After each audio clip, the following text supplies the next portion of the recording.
Profe, buenas noches. Buenas noches, don Víctor. ¿Cómo está? Gracias, bien.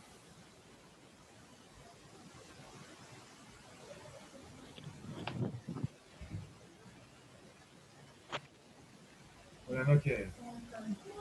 Bien. Voy a empezar dentro de unos minutos. No se preocupe. ¿Qué va, don Víctor? No, profe, estudiando fuertemente. Eso está bien, eso está bien.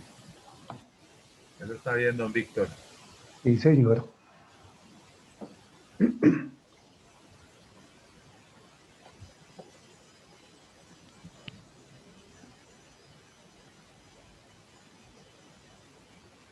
Ya les mandé la información a los muchachos para que no se les No se olvide. olvide.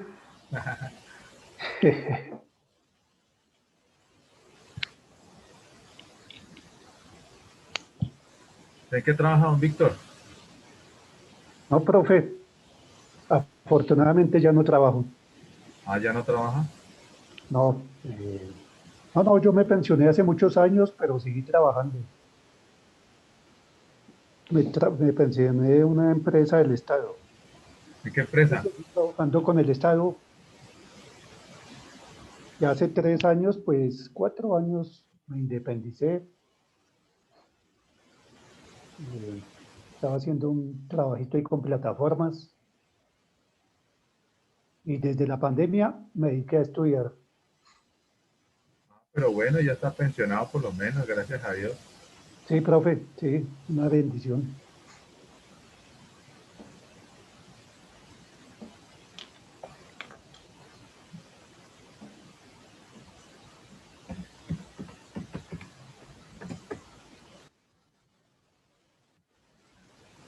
Ese es un gran logro. Para estos tiempos, sí, claro, es. Sí, nosotros y quién sabe si la logremos. El profe sí, el profe no alcanza. ¿Será que no alcanza su merced? No, con la ley que creó Uribe es muy difícil.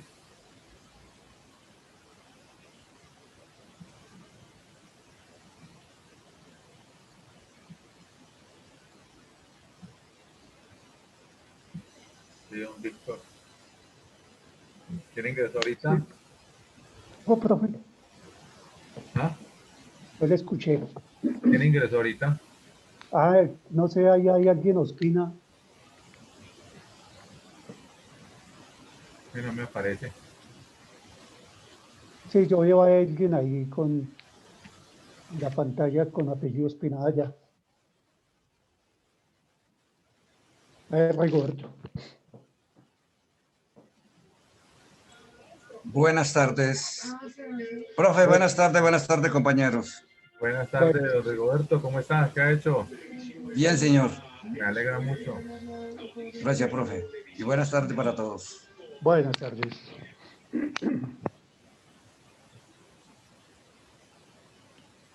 Esperemos unos minuticos que ingresen el-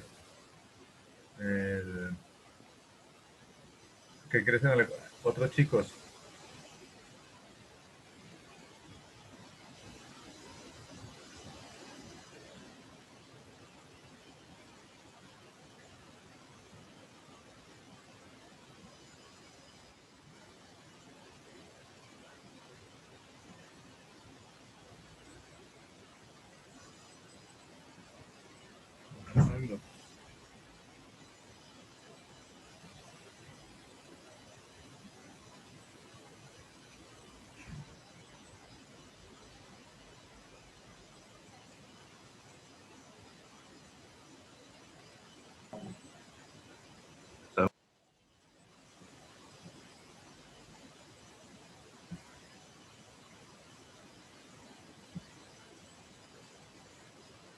Don Bernardo, buenas noches. ¿Cómo está?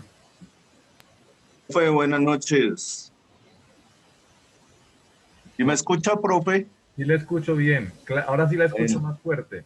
gracias, profe. Sí, tengo el volumen, ya lo subo. Buenas noches. Buenas noches, señorita.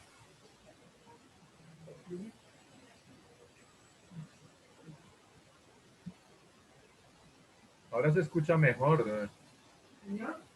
Ahora se escucha mejor. No, acá.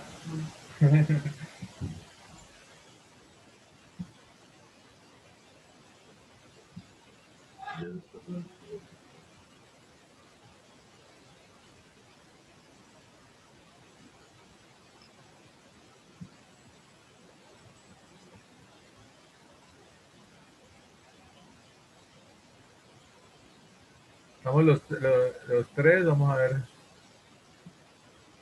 ¿Qué me cuenta de nuevo? ¿Qué me cuentan? No, profe, bien, y trabajar como dice un personaje. No se me ría, profe, no se me ría porque usted ya sabe quién es, carajo. Sí, sabe quién es, ¿no? Sí, ya sabemos quién es ese personaje. Un personaje tremendo, ¿no? Sí, profe.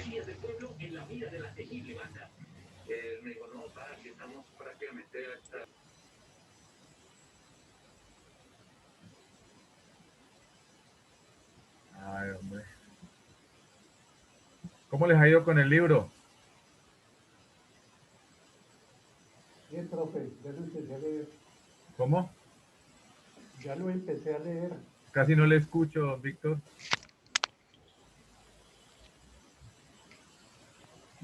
Ya lo empecé a leer. Ah, ya lo empezó a leer. Sí.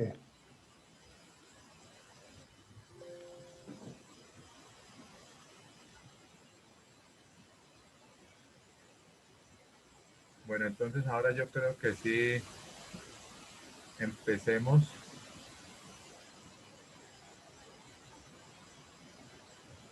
Ya con los que estamos. Buenas noches, profesor, ¿cómo está? Hola Diana, mucho gusto, ¿cómo está? Bien, sí, señor. ¿Qué cuenta? Bien, bien, gracias a Dios. Ahí vamos.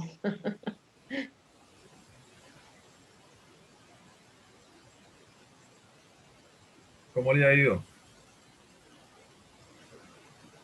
Bien, profe, bien, ahí trabajando juiciosa.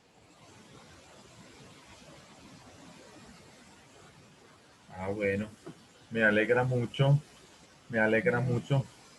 Entonces, bienvenidos a la clase de hoy. Vamos a empezar con el libro, Las llaves de esta sangre. Entonces, ¿quién lo tiene ahí abierto? A ver, lo estoy buscando, pero lo tenía acá abierto, pero ¿qué sería? ¿Cómo, Diana? Que lo estoy buscando, profe, que lo tenía abierto y no sé qué se haría. ¿Se le voló? Se me voló, sí.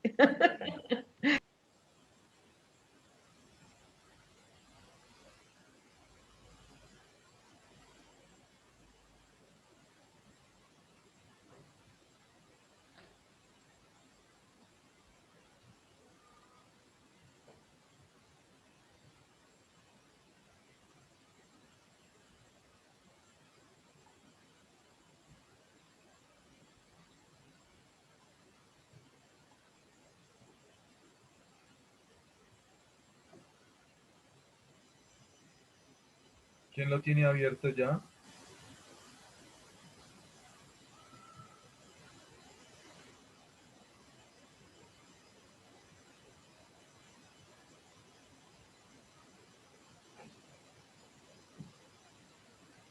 ¿Quién lo tiene abierto? Era, profe, que le estamos buscando. Yo lo estoy buscando. Sí, yo también lo estoy buscando, profe. Ah, bueno.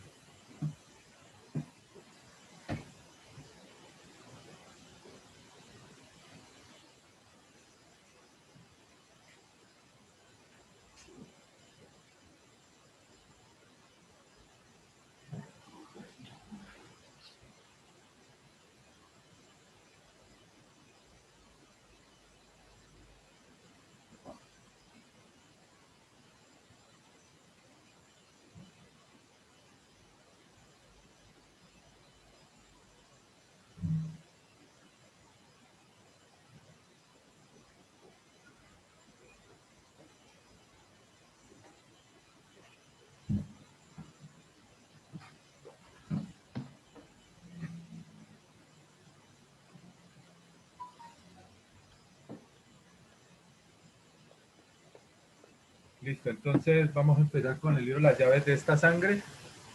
¿Quién empieza la lectura?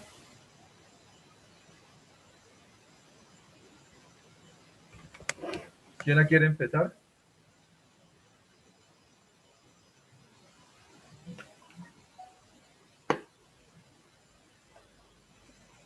Espere, profe, que no me sale.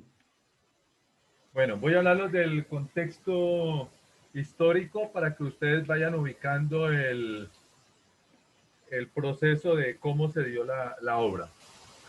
El contexto histórico de la obra está enmarcado en los tiempos de Mikhail Gorbachev, presidente de Rusia,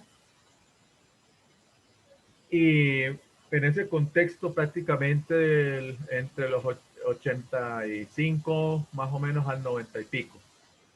En Rusia se da la perestroika con Gorbachev, hace que el socialismo colapse en Rusia, y Rusia pasó como le está pasando ahorita a Venezuela, la misma situación.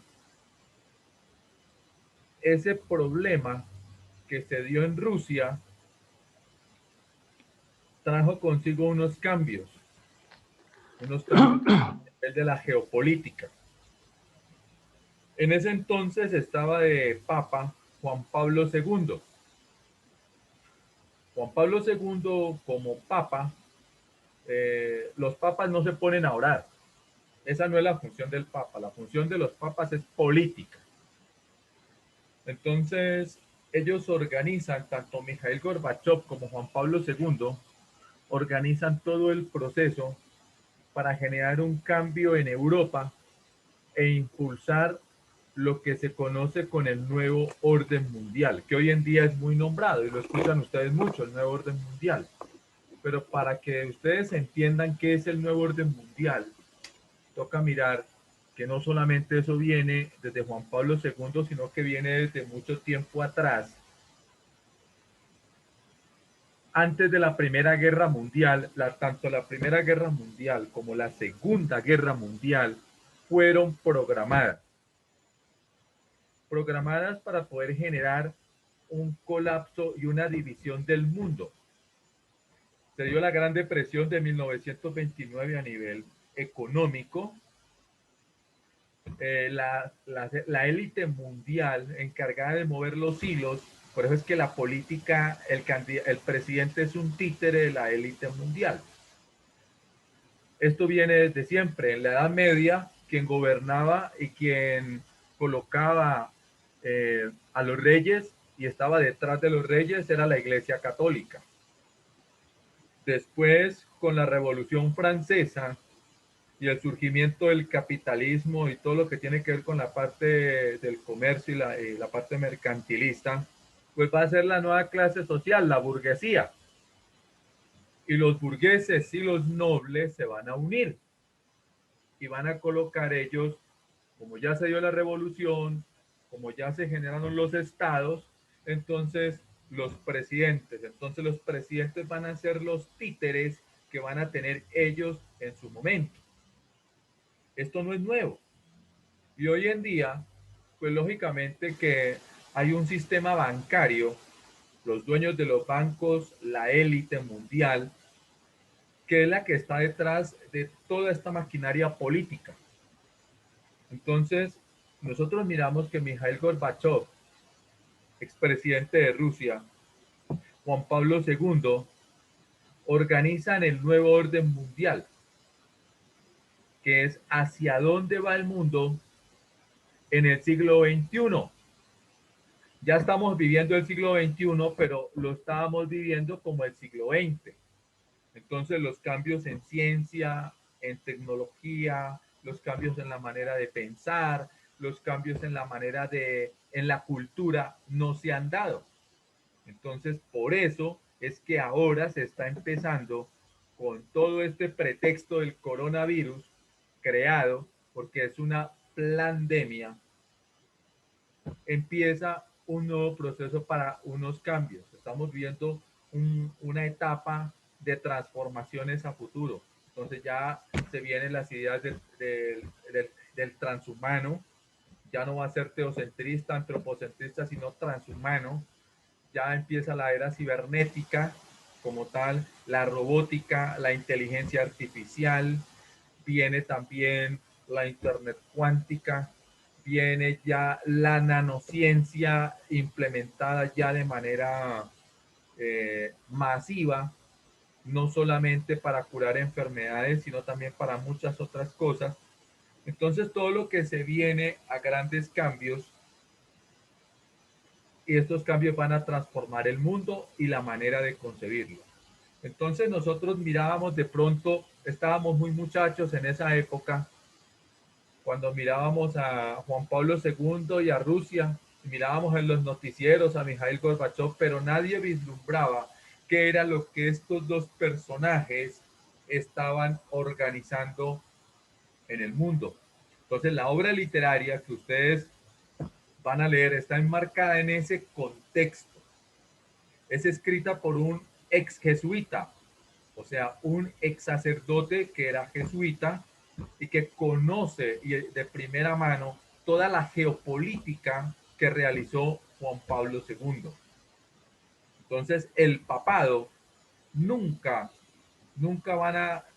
oran por pantomima, pero no es la función principal de ellos. La función principal de ellos es sostener un imperio, un gobierno, y tener sometido a esos gobiernos. Y eso es lo que ha pasado a lo largo de la historia. Entonces, Las llaves de esta sangre es una obra literaria que te va a poner a pensar qué es lo que está pasando y mirar que lo que está sucediendo ahorita no lo conocía la gente, pero estaba ya orquestado desde hace mucho tiempo. Desde los años 40 estaba orquestado todo ese proceso y por eso se dieron las divisiones ideológicas. Cuando se da la Segunda Guerra Mundial, el mundo, Alemania se divide en dos, Alemania del Este y del Oeste, el uno de Rusia y el otro de Estados Unidos. El uno socialista perteneciente al comunismo y el otro de derecha democrática perteneciente al capitalismo. Entonces miramos nosotros que el mundo del siglo XX, todas las guerras que se dieron y los conflictos armados del siglo XX a nivel internacional fueron por esa ideología, derecha e izquierda.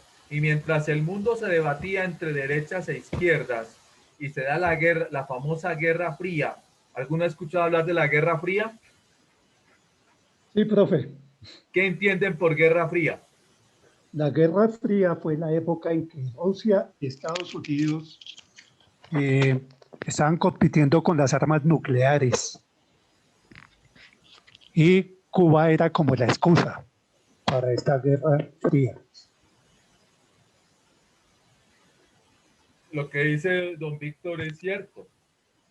Profe, sí, yo tengo un aporte también sobre la Guerra Fría. Cuénteme. Sí, entonces en la Guerra Fría las dos potencias mundiales, Rusia y Estados Unidos, creaban armas, se amenazaban, pero no se agredían. Exactamente. Es correcto lo que ustedes plantean. Al mundo le metieron el miedo de una tercera guerra mundial entre Rusia y Estados Unidos. Pero simple y sencillamente era un teatro, porque quienes estaban detrás del gobierno de Rusia y de Estados Unidos eran los mismos, pero necesitaban crear en el mundo esa polarización entre derecha e izquierda, satanizar a una y colocar a la otra como Dios para poder ellos seguir haciendo dinero mediante la banca y el sistema capitalista salvaje, el consumismo y la violación de derechos humanos. Entonces, todo el siglo XX se dieron las guerras. Guerra de Corea, Corea del Norte contra Corea del Sur, la una comunista y la otra capitalista, la una de derecha y la otra de izquierda. Guerra de Vietnam, lo mismo. Va a ganar la guerrilla del Vietcong que es comunista o que era comunista. Y así sucesivamente en el mundo, y a Colombia y América Latina van a llegar esas ideas y van a empezar los grupos armados ilegales como son la guerrilla de la extrema izquierda. Y es ahí donde el mundo comienza a polarizarse, no solamente en las extremas que están en guerra, sino también de una derecha y una izquierda. Entonces, aquí en el país del Sagrado Corazón, como es Colombia, y en este país tan macondiano, aquí se ha hecho política con la guerra y la paz. Si usted va a analizar la política colombiana y los candidatos en Colombia, todos han hecho política con la guerra o con la paz. Y han llegado al poder, porque a Colombia lo han polarizado. Lo mismo ha pasado con el mundo y lo mismo es lo que hicieron con todo este proceso entre Rusia y Estados Unidos. Pero ¿qué hay detrás de todo eso? Detrás hay una banca, unos banqueros que son unos holgazanes que no hacen nada y viven a costillas del pueblo. Y para eso ponen sus títeres y sus payasos como candidatos. Y el pueblo se mata por una ideología. Y si usted lo puede mirar la guerra entre liberales y conservadores. Mientras aquí en Colombia se dio la época de la violencia y la matanza más brutal entre liberales y conservadores, aquí en Bogotá, en el club más antiguo de Santa Fe de Bogotá, se reunían los líderes liberales y los líderes conservadores a comer caviar y tomar whisky. Asimismo es en el mundo. Entonces, el libro, la obra literaria que usted está leyendo, lo va a enmarcar en ese contexto de la Unión Soviética de Mikhail Gorbachev con la perestroika. Y lo va a colocar también con su amigo Juan Pablo II y cómo la política de Juan Pablo II y la política de Gorbachev hacen que esas ideas lleguen a Europa y comience ese proceso para generar el nuevo orden mundial, que es lo que estamos viviendo ahorita. Entonces, ahorita va a haber un cambio no solamente en ciencia, en economía, y todo esto está planificado. El fin del efectivo, el dinero efectivo se acaba. Entonces, todo esto va a generar procesos de transformación en la vida y en la cultura, con un nuevo paradigma en las formas de pensar. Pero también empieza un nuevo proceso. Profesiones que desaparecen. Por eso es que de aquí en adelante a los jóvenes hay que orientarlos para que ellos vayan mirando qué profesiones entrarían ya en el siglo XXI a caducar. ¿Por qué? Por la inteligencia artificial, el desarrollo técnico, científico y tecnológico. Entonces, todo eso, ahí usted lo va a analizar también en el contexto de la obra. Entonces, ¿quién desea empezar con la lectura, jóvenes? Profe, antes le tengo una pregunta. Cuénteme. ¿Cómo se va a definir el hombre transhumano? El transhumanismo están empezando a tomarlo como un proceso de transformación entre el humano biológico y la combinación de la parte de inteligencia artificial y la parte técnica y tecnológica. Entonces, es una fusión entre hombre y máquina. Entonces miramos que ya el hombre va a empezar con unos nuevos procesos y unos nuevos paradigmas. Entonces de ahí viene ya el pensamiento de la creación del soldado perfecto, que no se cansa, el robot que trabaja, que no pide prestaciones sociales, ni pide permiso, ni se emborracha, ni se embriaga. Entonces ya comienza un nuevo paradigma en todos los aspectos que tiene que ver con el transhumano, el transhumanismo, que es lo que se viene, porque es la fusión, el acercamiento a las tecnologías, la ciencia, la cibernética, la inteligencia artificial que ya empezó a meterse en la vida no solamente del ser humano, sino en la industria, a meterse en el día a día cotidiano para generar nuevos procesos y dimensionar nuevos paradigmas y una nueva cultura. Entonces, si nosotros dentro de unos 200 años estuviéramos vivos, podríamos mirar cómo el hombre ha avanzado en ese proceso cultural. Ya el capitalismo salvaje y la cuestión de la moda, todo este cuento comienza a ir dejando a un lado porque esto ya no va a generar dinero como tal. Ya viene un nuevo proceso, un nuevo paradigma económico. Entonces, a eso es lo que se está refiriendo y para allá vamos. Entonces, ya comienza una transformación social. La gente, el común, solamente piensa en la vacuna y en el COVID, pero no están dimensionando lo que hay detrás, porque simple y sencillamente el COVID fue un pretexto para poder acabar con el dinero físico y darle paso a la economía digital, al dinero digital y a todo lo que va a cambiar con este proceso. Entonces, eso es lo que ustedes tienen que empezar a analizar. Y desde el contexto de la obra literaria, mirar todo esto. Entonces, ¿quién empieza ya con la lectura? Si quieren, empiezo yo. Hágale, don Víctor, más durito, por favor. Tengo todo el volumen, profe. Ok. No sé si los demás me escuchen bien. Ahí, eso. Acérquelo porque lo tenía No, sí le escuchamos perfectamente. ahí cuando lo acerca acá se le escucha mejor. Bueno, entonces empiezo. De buena gana o no, preparados o no, todos estamos involucrados en una triple competencia global, intensa, sin reglas que la limiten. Sin embargo, la mayoría de nosotros no somos competidores, somos las apuestas. Porque lo que está en competencia es quién establecerá el primer sistema mundial de gobierno que haya existido jamás en la sociedad de las naciones. Se trata de quién poseerá y ejercerá el doble poder de la autoridad y el control sobre cada uno de nosotros como individuos y sobre todo nosotros juntos como una comunidad. Sobre la totalidad de los 6.000 millones de personas que los demógrafos estimen que habitarán la Tierra a comienzos del tercer milenio. Párenme ahí. Entonces, ¿qué es lo que están planeando? Gústenos o no nos guste según la obra literaria. Dominarnos, tenernos bajo el poder. ¿Un qué?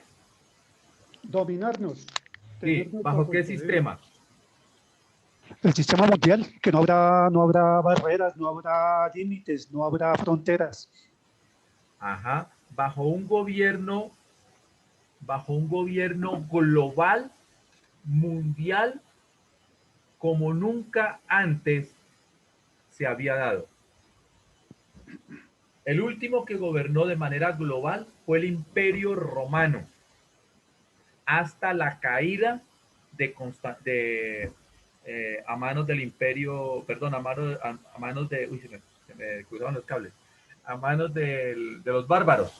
O sea, Roma dominó, y cuando cayó Roma, el Imperio Romano de Occidente, hasta ahí gobernó de manera global. Pero de ahí en adelante, ni el Imperio Romano de Oriente, ni el Imperio Turco, ni el Imperio Español, ni el Imperio Inglés, ni el francés, ni el norteamericano han gobernado al mundo como tal. Entonces, lo que están buscando es un gobierno mundial de corte global, pero para eso van a cambiar todas las estructuras. Y empezó la estandarización, estandarizar a nivel mundial, educación, la parte administrativa, la parte económica, la justicia, todo. la gente poco a poco se fue metiendo y la gente no entendió. Por ejemplo, cuando Pastrana fue presidente de Colombia, Andrés Pastrana, el hijo, metió a Colombia y firmó el Tratado de Roma. Colombia entró a la Corte Penal Internacional y se hizo efectiva al terminar su gobierno y empezar el de Uribe. ¿Qué quiere decir esto? Que la justicia colombiana, los jueces y los abogados tienen que legislar de acorde al estatuto romano. Por eso es que ahora, en la actualidad, se carece de justicia. Entonces dice la gente del común, es que la justicia colombiana no sirve. No es que la justicia colombiana no sirva, es que le toca ajustarse al Estatuto de Roma. Y Roma tiene en sus estatutos la prelación por el delincuente. Eso es algo que tiene el Estatuto Romano y que Colombia al firmarlo aceptó. A raíz de eso, la justicia colombiana echó de para atrás y todos los países que han optado por firmar el Estatuto de Roma están metidos en el mismo problema. Entonces, el ladrón lo pueden coger usted con las manos en la masa, el ladrón entra a la URI y sale. Esa es la realidad de la justicia. Pero no es porque la justicia colombiana sea así, es porque tiene que cumplir un tratado a nivel internacional. Para que la justicia en Colombia mejore, tiene que Colombia abolir ese tratado del Estatuto de Roma. Entonces miramos que Roma sigue gobernando tras bambalinas con la justicia. Entonces en Latinoamérica, todos los países latinoamericanos firmaron el Estatuto de Roma. Son escasos los países en el mundo que no han firmado el Estatuto de Roma. Entonces la gente desconoce ese tipo de cosas. Pero no aquí no tenemos un presidente con los pantalones bien puestos para quitar el Estatuto de Roma y hacer que sea la justicia colombiana como venía operando antes de firmar ese tratado. Que si bien es cierto, no era, pues, no era una Dalí tampoco, pues, de la justicia, pero sí era mejor que la de ahora, porque la de ahora es muy descarada. Entonces, todo tiene debido proceso y todo tiene que ser respetado y el delincuente tiene todas las prelaciones de ley. Entonces, asesinó a otro, pobrecito, asesinó y tiene todas las garantías, comida y toda la cuestión y el tratamiento, porque pues está loco. Entonces, como está desquiciado, lo hizo. O sea, una cantidad de excusas de la cosa más impresionante y algunos se declaran hasta, por ejemplo, los que roban, los políticos.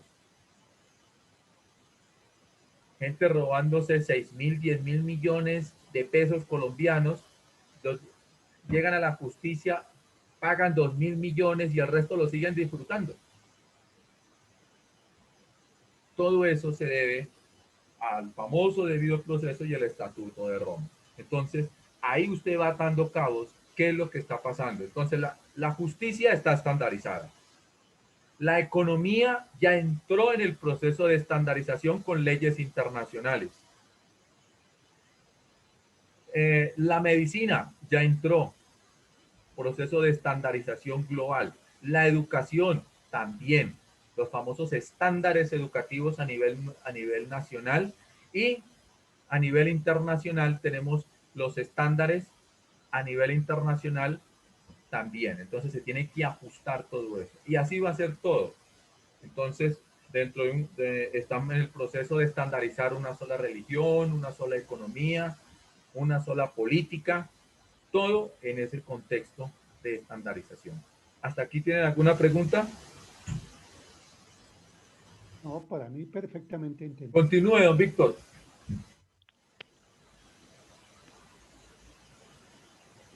La competencia es intensa, porque ahora que se ha iniciado no hay forma de revertirla ni detenerla, sin reglas que la limiten, porque una vez que la competencia se haya decidido, el mundo y todo lo que está en él, nuestra forma de vida como individuos y como ciudadanos de las naciones, nuestras familias y nuestros trabajos, nuestro comercio y dinero, nuestros sistemas educativos y nuestras religiones y nuestras culturas, hasta los símbolos de nuestra identidad nacional, que la mayoría de nosotros siempre hemos dado por descontados, todo habrá sido poderosa y radicalmente alterado para siempre.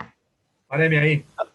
Usted no se dio cuenta, no vieron las noticias, cómo comenzaron a atacar los monumentos históricos en Colombia y en varias partes del mundo.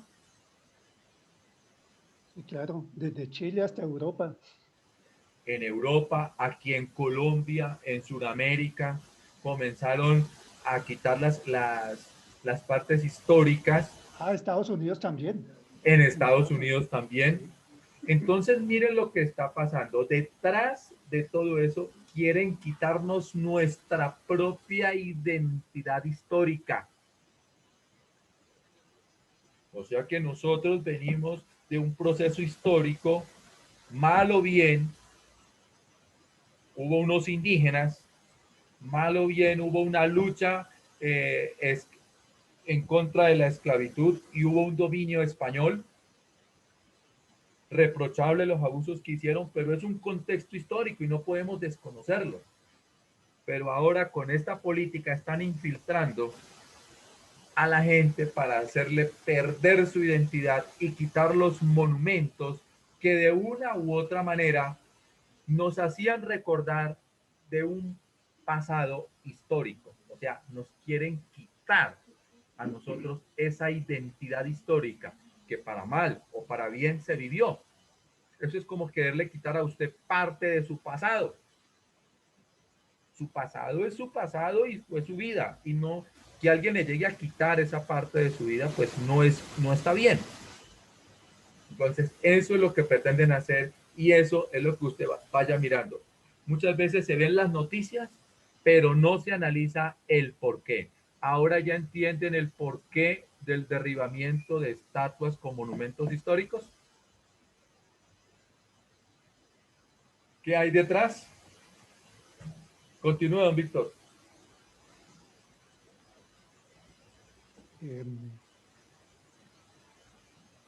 La mayoría de nosotros siempre hemos dado por descontados.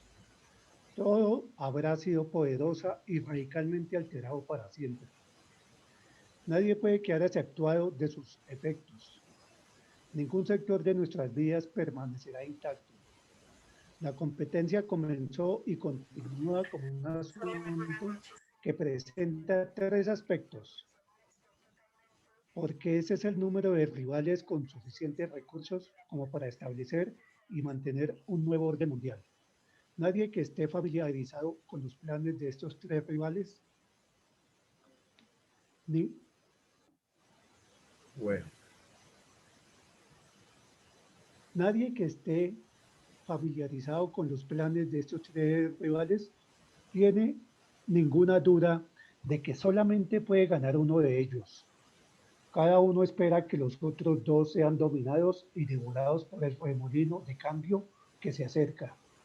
Siendo ese el caso, parecería ineludible que su competencia terminara como confrontación.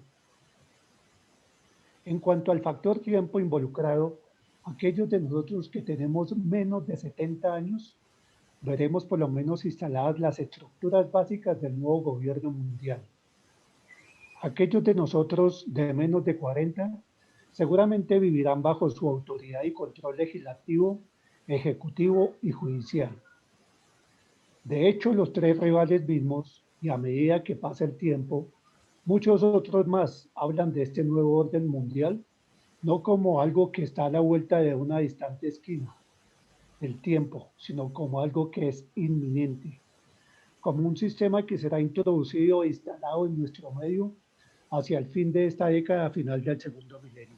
páreme ahí. ¿Cuántos bloques de poder hay entonces? Tres. ¿Cuáles son?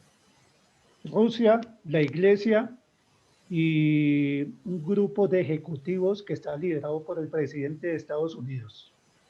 Rusia, el clero católico o el Vaticano y Estados Unidos.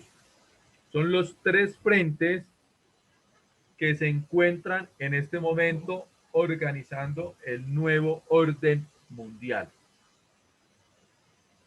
Entonces, por eso es que usted mira las tensiones que se están dando entre Rusia, Estados Unidos. ¿Se acuerdan de las elecciones de Donald Trump? Claro, están ¿Metió fresquitas. las manos en la elección de Trump? Rusia, Exactamente. Y ahora mire usted el Vaticano, el Papa Juan Pablo II, perdón, el Papa Francisco, está de acuerdo con la política del nuevo presidente de Estados Unidos, Biden. Y por eso se van a reunir de forma secreta los dos. ¿Qué estarán pensando ellos? Ellos van a seguir la hoja de ruta implementada para el nuevo orden mundial. O sea que con la elección de Biden, el nuevo orden mundial tiene más fuerza. Ah, sí, profe, espere, la interrumpo. Y la van a ver fácil porque Biden es católico. ¿Por qué, don Bernardo? Biden es católico, el presidente Biden. Claro, pero es un católico de nombre, porque él viene de una familia masona. O sea, la masonería es algo que está en la vida de él. Entonces, él es un católico de nombre, mas no es un, un católico que se diga con, con la adoración real a Dios, porque tiene su masonería y la masonería es algo que está en contra de esto. Entonces, Biden es una ficha clave para que el nuevo orden mundial se dé con todo esto. Pero también hay algo que hay que analizar desde la geopolítica. China, ¿qué papel está cumpliendo China en todo esto? Cuando Mao Zedong inició la revolución china, muy claro les dijo a su pueblo, ustedes tienen que trabajar 25 horas de las 24, porque China tiene que volver a ser el imperio que antes fue. Esa era la filosofía de Mao Zedong. Los chinos que han tenido una característica muy importante y es que ellos hacen un proyecto político no para 4 años. Ellos no son apagaincendios como ocurre aquí en la política latinoamericana y en la colombiana. Allá no existe esa política. Allá existe una política de trayectoria a largo plazo. Y empezó su proyecto productivo en China. Y colocó a trabajar la gente, y usted va a ver los chinos, eso allá es una esclavitud para las personas que habitan allá. Pero ellos saben que tienen que trabajar el triple para poder ver más adelante a su generación viviendo cómodamente, porque la intención de China es ser imperio mundial. ¿En qué casa no hay un producto chino en la actualidad?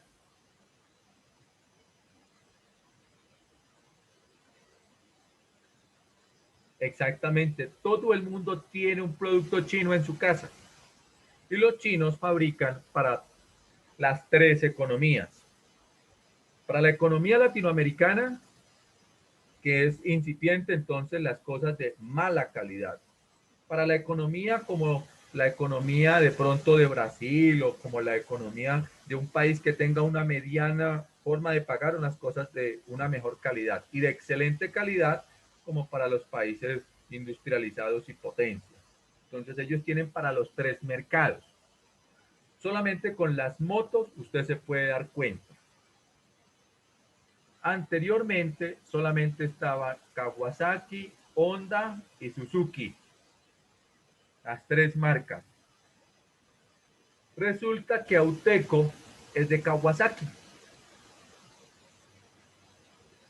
Pero la Kawasaki original, una persona tiene que tener buena plata para tener una Kawasaki original. Ahora, Perdón, profe. Y Auteco es de Vargalleras. Auteco, sí, sí, pero los productos son de la marca de allá. ¿Que las está comercializando? Sí. Entonces, estas motos vienen para cada bolsillo y eso es la diversificación de la economía que comenzó a hacer China. Y mire China cómo está llegando a América Latina. Usted va al Ecuador, y le digo porque he estado en el Ecuador, y eso la cantidad de chinos en el 93, 95 era así. En Venezuela la cantidad de chinos, y ahora aquí en Colombia. Entonces, la pregunta es,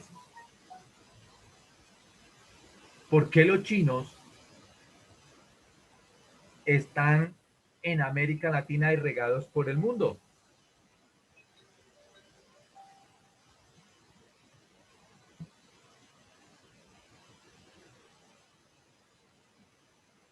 ¿Por qué?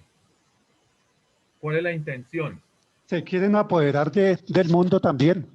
Exactamente. La intención de China es entrar a liderar no solamente la economía, sino de manera imperial. Pero está el ajedrez con tres, el Vaticano, Rusia y Estados Unidos. Entonces, ¿qué está haciendo China? Apoyando a Biden en Estados Unidos. Y China, si ustedes se acuerdan de una noticia de hace como unos 6 años, cuando Vladimir Putin brindó y tomó whisky, brindó con su homólogo de China para hacer caer el dólar en Estados Unidos. ¿Sí se acuerdan de esa noticia? El brindis de Putin con el presidente de China. Entonces, miren, está Estados Unidos y Rusia con China. Ahora falta en el juego del ajedrez el Vaticano. ¿Qué papel irá a tomar el Vaticano en todo esto? Entonces, ahí es donde comienza la obra literaria a generarle a usted, a entrarlo en ese mundo del ajedrez de la geopolítica. Entonces usted ya va a mirar las noticias y ya usted ya no va a decir, bueno, se tomaron un whisky brindando por la caída del dólar a futuro. Entonces hoy en día, al paso de los años, ya dice usted, brindaron fue por esto, porque quieren hacer colapsar. Ya comienza usted a atar cabos. ¿Por qué el Papa Juan Pablo II andaba por todo el mundo? Él no andaba llevando el mensaje de Dios solamente, eso era un pretexto. Él andaba mirando su participación política. Por eso fue uno de los papas que más viajó y fue uno de los papas que más influyó en la geopolítica. Bueno, ahora continúeme leyendo, don Bernardo.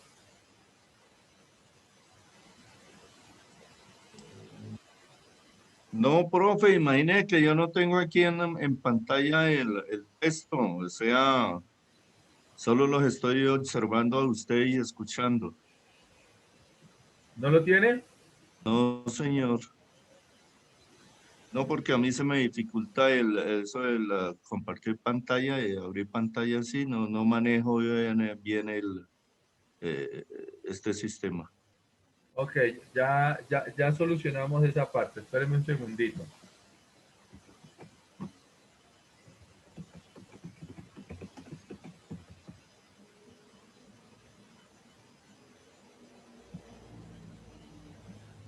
Así a grosso modo, ¿cómo les ha parecido la obra?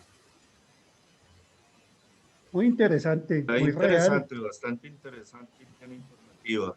Sí, Bien muy informativa. muy de actualidad. Pero mire que eso es de actualidad, pero mire desde hace cuánto estaba pensado eso.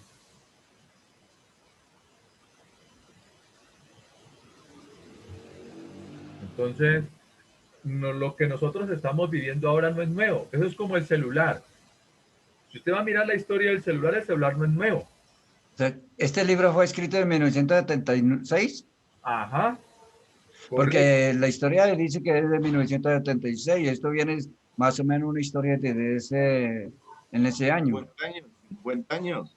Casi Eso 50 años, 40 aproximadamente años. casi 50 años. 50 años, sí. Entonces, para que ustedes miren cómo el mundo está viviendo lo que le han trazado hace mucho tiempo. Entonces les hablaba del celular.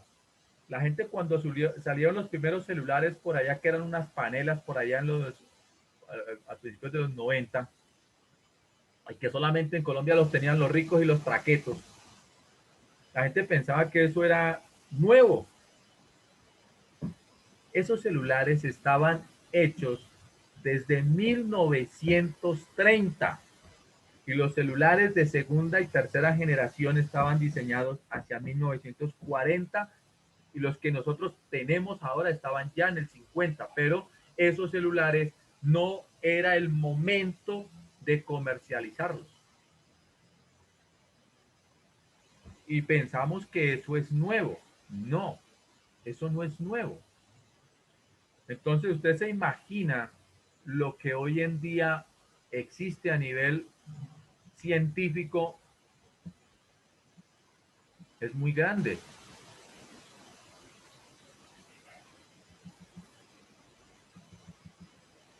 Yo les comento porque tuve la oportunidad de un amigo mío que él fue científico en Rusia. Bueno, cuando acá ni siquiera existía el correo electrónico y no habían los computadores, él ya de allá nos hablaba de todo eso.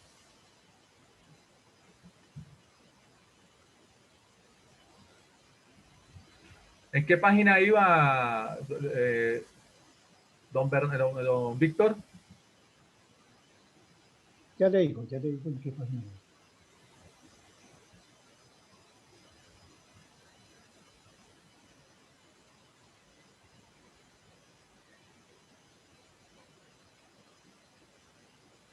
La página 12, profe.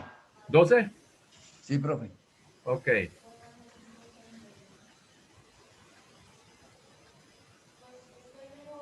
¿Así es, Víctor? Página 12, don Víctor. No, me bajé demasiado, no. Creo que sí, debe estar por ahí la 12, sí. Espera a ver. Sí, esa es la página donde usted Ah, iba. sí. Sin ninguna duda, es ganar uno de ellos. Le voy a ampliar El texto un poco, profe, sí. exactamente, le voy a ampliar el texto para que lo Pues yo, puedan leer. yo lo tengo, profe.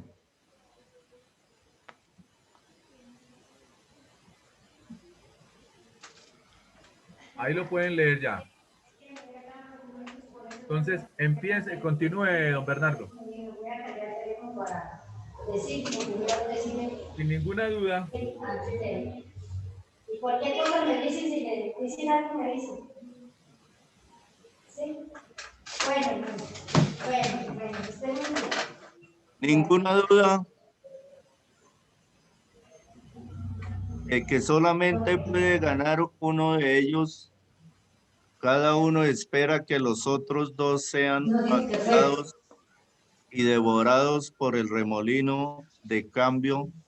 Se me olvidó traer el pollo. Pues vayan, porque ¿qué? Hay interferencia. Pero dejarte un pedazo de carne esa y llevarte eso. Mañana no va a trabajar. Yo sí voy, pero yo un pedazo Rigoberto de carne pronto apaga el micrófono. tenemos que todo. Espere. continúe. Ninguna duda de que solamente puede ganar uno de ellos. Cada uno espera que los otros dos sean dominados y devorados por el remolino de cambio que se acerca, siendo ese el caso. Parecería ineludible que su competencia terminará como confrontación.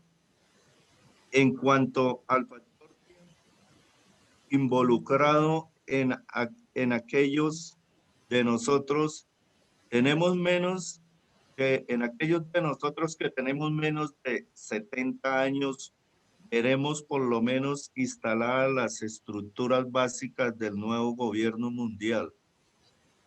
Aquellos de nosotros de menos de 40 seguramente vivirán bajo su autoridad y control legislativo, ejecutivo y judicial.